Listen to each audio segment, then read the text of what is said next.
अस्सलाम वालेकुम dear viewers, मैं हूं Wahid Wazir. Welcome to my YouTube channel. उम्मीद है आप सब खैरियत से होंगे। तो इस वीडियो में हम डिस्कस करने वाले हैं स्केपिगेरासा इनफ्लोरेसेंस या इसको अम्बिलेट साइमोस हेड इनफ्लोरेसेंस भी कहा जाता है, स्केपोस इनफ्लोरेसेंस भी कहा जाता है। तो स्केपिगेरासा इनफ्लोरेसेंस जो है ये टाइप है स्पेशल इनफ्लोरेसेंस की।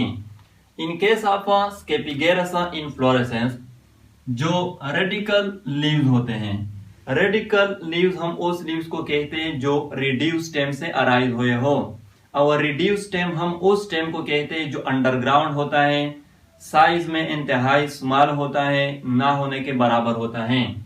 तो जो रेडिकल लीव्स होते हैं उसके सेंटर से या उसके मिडल से लॉन्ग लीफलेस स्टॉक जो है वो डिवेलप हो जाता है, वो अराइज हो जाता है, जिसको हम कहते हैं स्केप। और फिर ये जो स्केप होता है या ये जो लॉन्ग लीफलेस स्टॉक होता है, इसके टिप पर क्लस्टर ऑफ फ्लावर जो है या ग्रुप ऑफ फ्लावर जो है वो डिवेलप हो जाते हैं।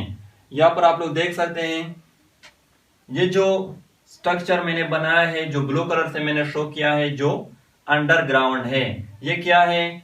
ये रिड्यूस स्टेम है।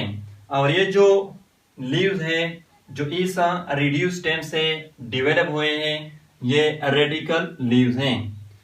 तो ये जो लॉन्ग लीफलेस स्टॉक है जो इस रेडिकल लीव्स के सेंटर से या मिडल से डिवेलप हुआ है, इसको हम कहते हैं स्केप।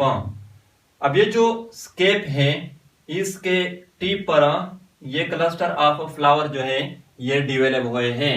तो इस तरह इनफ्लोरेसेंस को फिर हम कहते हैं स्केपिगेरासा इनफ्लोरेसेंस। और यहाँ पर ये जो क्लस्टर ऑफ फ्लावर हैं ये अम्बेल इनफ्लोरेसेंस की तरह दिखाई दे रहे हैं, इसलिए इसको अम्बिलेट साइमोस हेड इनफ्लोरेसेंस भी कहा जाता है।